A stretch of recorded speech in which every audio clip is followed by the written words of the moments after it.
नमस्कार, आप सभी का स्वागत है यूथ अध्ययन के चैनल पे। एक बार फिर से मैं आप सभी के बीच एस्पिरेंट नवंबर के लिए जीके का पार्ट 49 लेके आ चुका हूँ। देखिए, पार्ट 49 का जो पहला क्वेश्चन है कि वैदिक समाज की आचरण नियमावली को निम्नलिखित में से किस ग्रंथ में रखा गया है। अगर बात करता हूँ वैदिक समाज की आचरण नियमावली की, तो इसको जो है वो स्मृति ग्रंथ में रखा गया है। अगर मैं बात करता हूँ, ये तो आचरण नियमावली है वैदिक समाज की, जिसको स्मृति ग्रंथ में रखा है। क्वेश्चन पूछने वाला क्वेश्चन ये भी पूछ सकता है कि स्मृति कितने प्रकार की होती है। तो अगर स्मृति की बात करें तो ये 6 प्रकार की स्मृति होती है। इसमें मनु स्मृति आती है, नारद स्मृति आती है, कात्यायन स्मृति आती है, आपका पराशर स्मृति आती है, तो बृहस्पति स्मृति आती है। तो इस प्रकार की स्मृतियाँ होती है, 6 प्रकार की स्मृति होती है।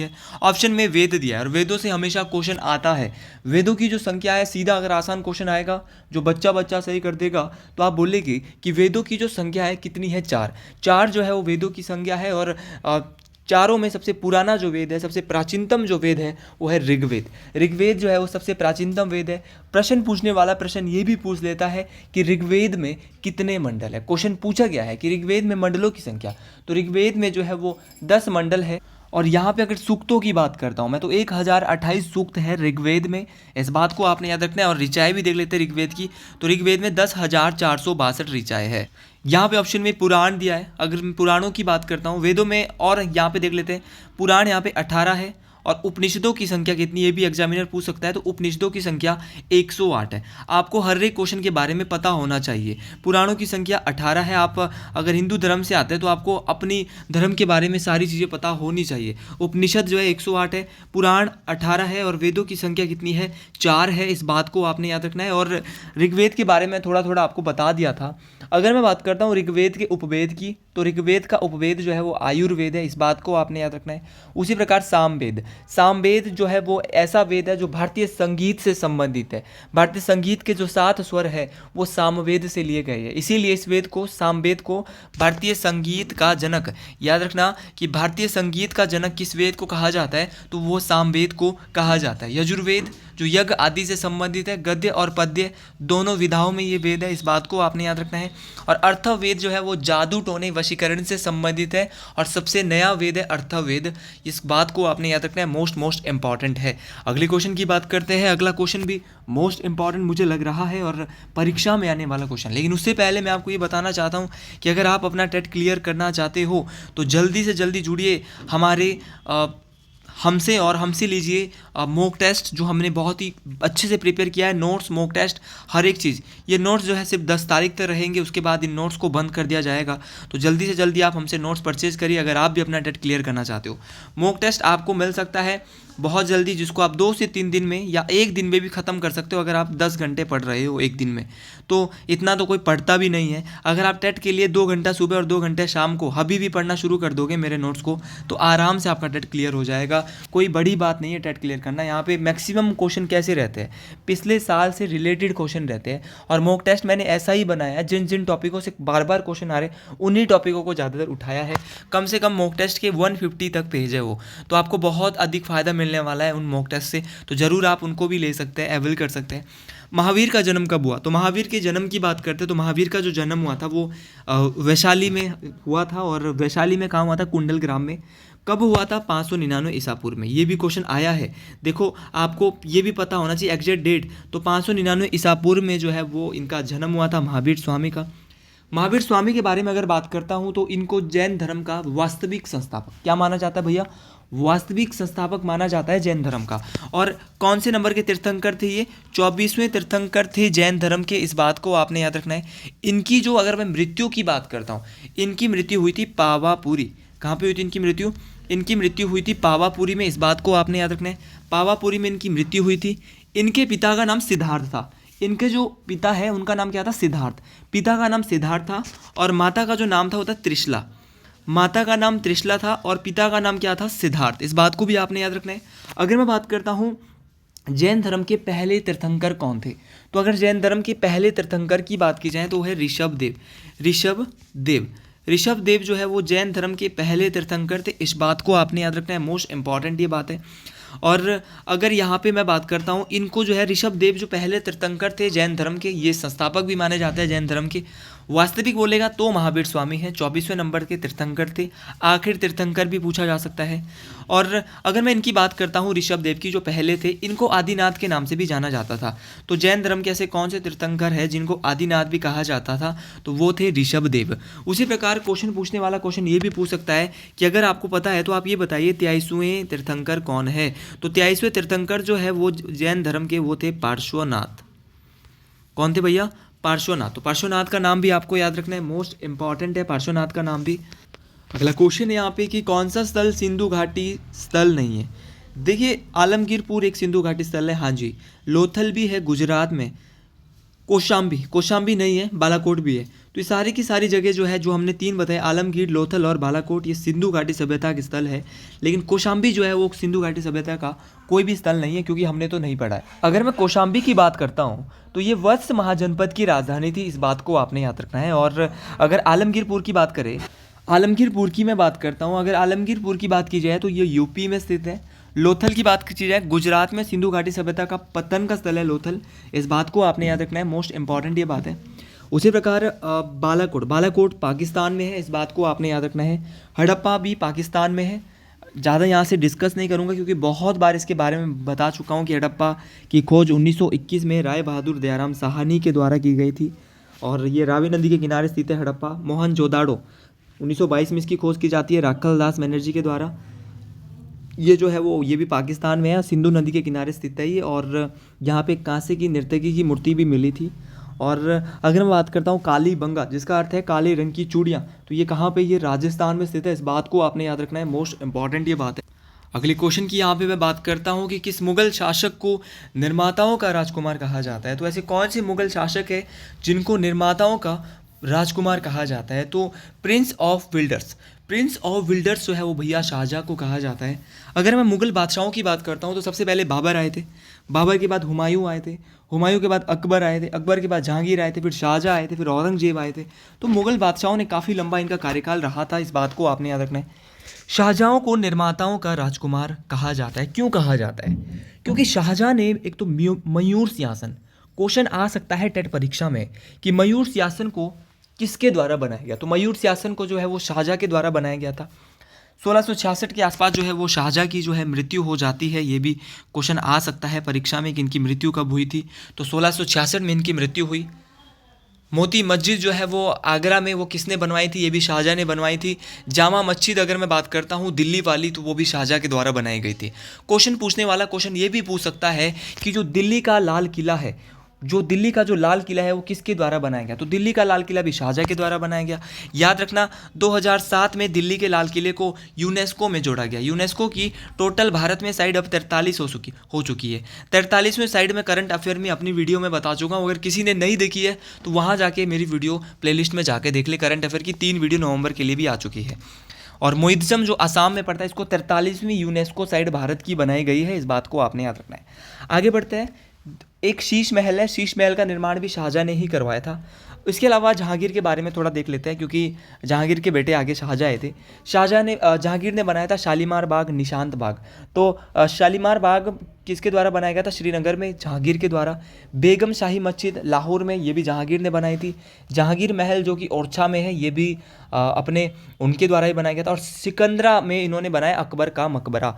और तो अकबर के मकबरे को वैसे काम जो है अकबर ने भी शुरू कर दिया था, लेकिन जहांगीर ने अकबर के मकबरे को बनाने के काम को पूर्ण किया था, जो कि सिकंदरा में है। इस बात को याद रखना है। अब अकबर भी दिया है, अकबर ने क्या क्या बनवाया, अकबर के बारे में थोड़ा जान लेते हैं। इनके द्वारा बुलंद दरवाज़ा बनाया गया। दीन इलाई एक इनके द्वारा बनाया गया था, एक धार्मिक वो था संगठन दीन इलाई, 1582 में इसको बनाया गया था।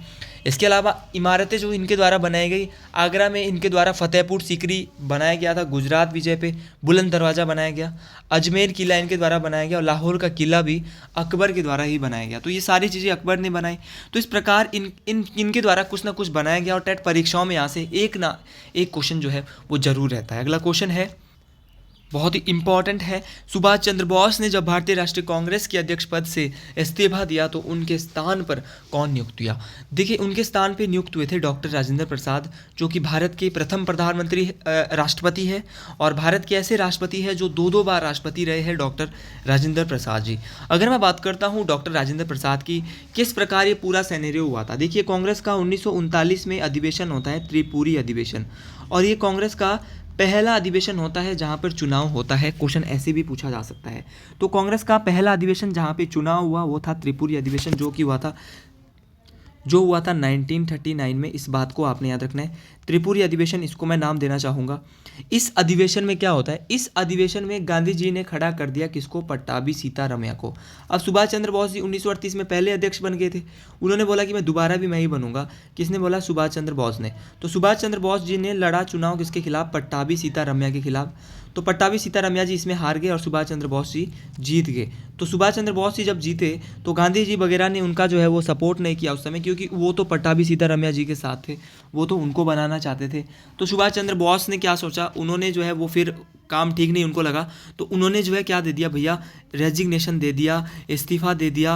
और जब उन्होंने इस्तीफा दिया तो उसके बाद जो अध्यक्ष बनाए गए वो सीधे कौन बने? राजेंद्र प्रसाद। राजेंद्र प्रसाद भारत के ऐसे राष्ट्रपति है जो कि 2 बार भारत के राष्ट्रपति के पद पर रहे हैं, एकमात्र भारत के ऐसे राष्ट्रपति है राजेंद्र प्रसाद।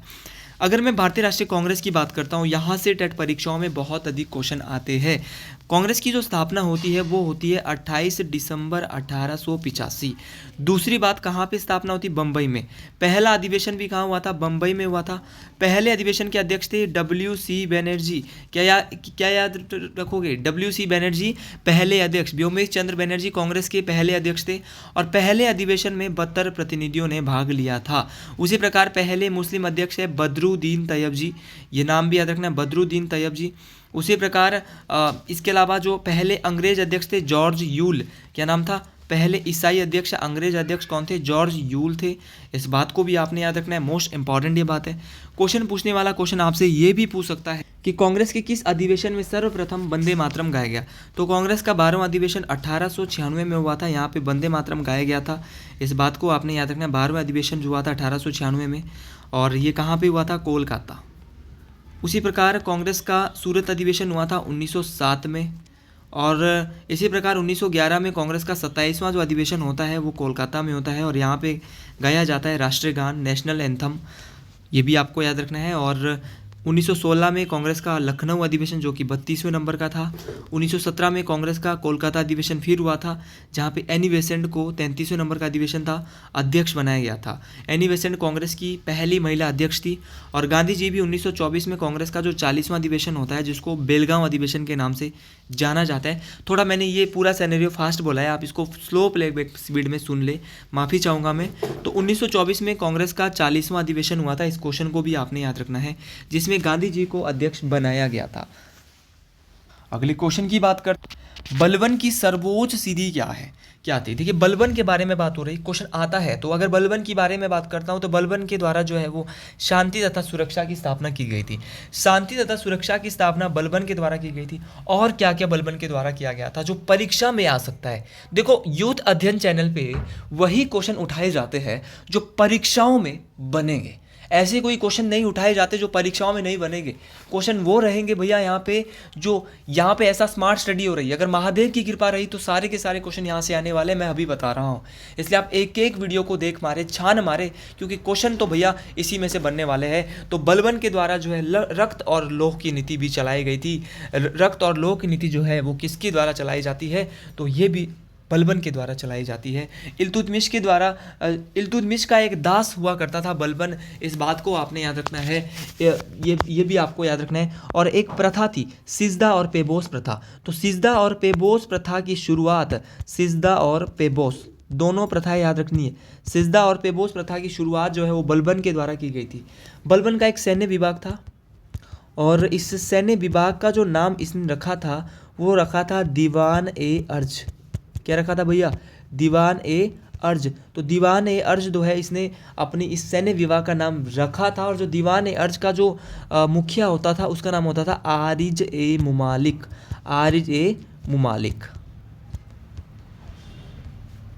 अगला क्वेश्चन है कि वह ऋषि जिसने दक्षिण भारत को आर्य में किया था, तो इनका नाम था ऋषि अगस्त्य। ऋषि अगस्त्य के द्वारा जो है वो दक्षिण भारत को आर्य में किया गया था। इस बात को आपने याद रखना है। ज़्यादा यहाँ से कुछ क्वेश्चन बनेंगे। अगले क्वेश्चन की बात करता हूँ कि हिमाचल प्रदेश के बारे में निम्नलिखित पर विचार कीजिए। देखो अब पैटर्न ऐसा भी आ रहा है, तो ऐसे पैटर्न के भी धीरे धीरे मैं इस पैटर्न में भी ट्राई करूंगा कि ऐसे क्वेश्चन यहाँ पे भी लाऊं। हो सकता है कि टेट में 2-4 क्वेश्चन ऐसे भी दिए हो, क्योंकि मैं आपके लिए हर तरह से प्रयास कर रहा हूँ। चाहे करंट अफेयर है, चाहे कोई सी भी चीज़ है, मेरी कोशिश ये है कि आपके पास हर एक क्वेश्चन पहुँचना चाहिए। यूनामसो झील लाहौल स्पीति के किस जिले में है? अगर मैं यूनामसो झील की बात करता हूँ तो ये लाहौल स्पीति में। जी हाँ, यूनामसो झील की अगर बात करें तो ये लाहौल स्पीति में। लाहौल स्पीति में यूनामसो झील भी है, चंद्रताल झील भी है, सूरज ताल भी है, दीपक ताल भी है और अपना यूनामसो भी है। तो ये सारी की सारी झीलें कहाँ पे है? लाहौल स्पीति में। प्रश्न पूछने वाला अगला क्वेश्चन है कि शिमला जिले में पारेछु के स्थान पे अंतर्राष्ट्रीय सीमा प्रारंभ होती है। नहीं भाई, ये गलत है। शिमला जिले में एक पारेछु एक नदी है और पारेछु के स्थान से अंतर्राष्ट्रीय सीमा प्रारंभ होती है, बिल्कुल गलत है ये, क्योंकि पारेछु झील एक बसपा और स्पीति की बसपा नदी की सहायक है। ये स्पीति की सहायक है पारेछु झील, जो कि शिमला तो आती ही नहीं है। इस बात को आपने याद रखना है। कुल्लू की प्रारंभिक राजधानी सुल्तानपुर थी। देखिए, कुल्लू की प्रारंभिक राजधानी सुल्तानपुर नहीं थी। सुल्तानपुर तो काफ़ी लेट कुल्लू की राजधानी बनी थी, ये सही है पहले वाला तो। लेकिन कुल्लू की अगर मैं प्रारंभिक राजधानी की बात करता हूँ तो प्रारंभिक राजधानी कुल्लू की जगत सुख थी, और जगत सुख से नगर फिर कुल्लू की राजधानी किसके द्वारा बनाई गई? तो कुल्लू के राजा होते थे विशुद्धपाल। विशुद्धपाल ने जो प्रारंभिक राजधानी थी कुल्लू की जगत सुख से इसकी राजधानी नंगर बना दी। अब नंगर से सुल्तानपुर तो बनी तो थी सुल्तानपुर, लेकिन बाद में बनी थी। तो नंगर से सुल्तानपुर 1660 में किसके द्वारा बनाई गई? तो कुल्लू के राजा जगत सिंह। तो कुल्लू के राजा जगत सिंह के द्वारा जो है सुल्तानपुर को जो है वो राजधानी बनाया गया था नंगर से 1660 में। सबसे शक्तिशाली राजा माने जाते हैं जगत सिंह कुल्लू के। कुल्लू रियासत की स्थापना की बात करता हूँ तो कुल्लू रियासत की स्थापना जो है वो किसके द्वारा की गई थी? विहंग मणिपाल। किसके द्वारा? विहंग मणिपाल के द्वारा।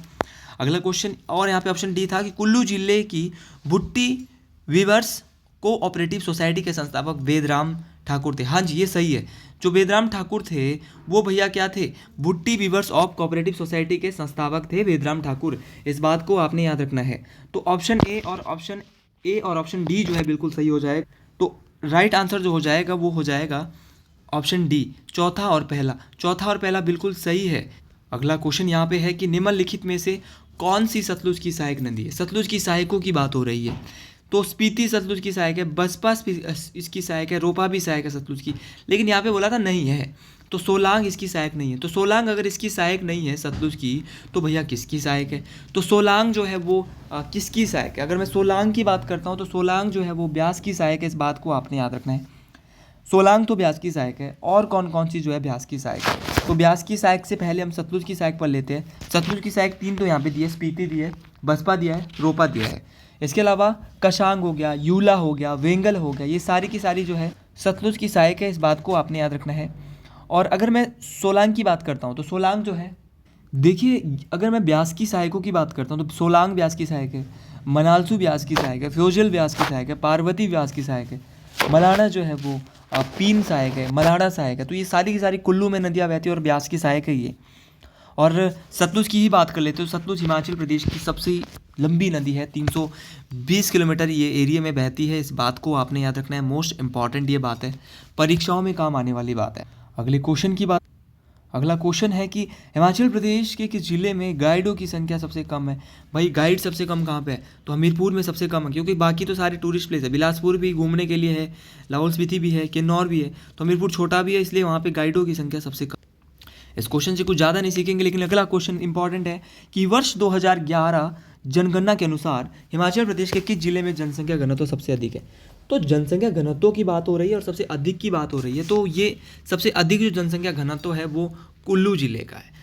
सॉरी, सबसे अधिक जो है वो हमीरपुर का है, लेकिन हमीरपुर तो ऑप्शन में है ही नहीं। तो कौन सा आंसर होगा? तो ये थोड़ा सा हड़बड़ाने वाली बात है। एग्जामिनर ऐसे क्वेश्चन आपको जरूर डाल सकता है, तो आपने याद रखना कि अब आपको पता होना चाहिए कि हर जिले का कितना है। हमीरपुर का तो सबसे ज़्यादा है 407, लेकिन वो तो ऑप्शन में नहीं है। अगर बात करता हूँ मैं सिरमौर की, तो सिरमौर मंडी, सबसे पहले बात करते हैं मंडी की जनसंख्या घनत्व है 253। शिमला ऑप्शन दिया, शिमला का है 188, नहीं शिमला का है 159, शिमला का कम है, शिमला का 159 है। मंडी का है 253, बहुत ज़्यादा है मंडी का। और आपका कुल्लू का पहले कर लेते हैं, कुल्लू का है मात्र 80, और आपका जो सिरमौर है, सिरमौर का है 188। कभी कभार हम भी भूल जाते हैं, हमारे भी माइंड में नहीं रहते, लेकिन जितना याद है वो बिल्कुल सटीक याद है, क्योंकि हमने अब याद किया है 12 जिले के 12।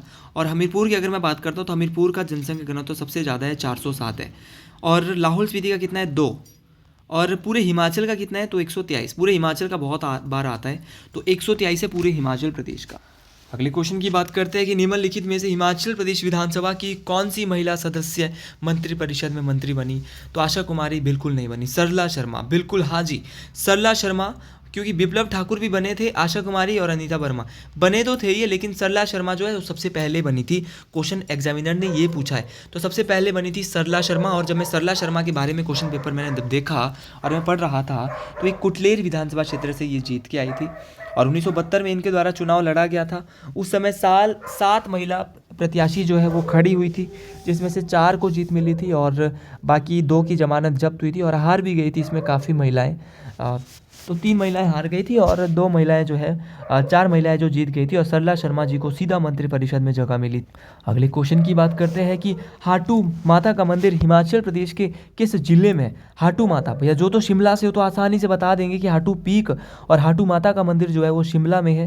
तारा देवी माता का मंदिर आप गए होंगे, अगर आप शिमला रहे होंगे तो तारा देवी मंदिर आप विजिट करते होंगे, बहुत शक्तिशाली है माँ तारा देवी, जो आपकी मन्नतों को पूरा करती है। तो शिमला में है माता तारा देवी का मंदिर। संकट मोचन मंदिर भी शिमला में है, जाखू मंदिर भी शिमला में है, शमियाला माता का मंदिर भी शिमला में है और कालीबाड़ी मंदिर भी शिमला में है। तो सारे के सारे मंदिर आपको याद रखने मोस्ट इंपॉर्टेंट।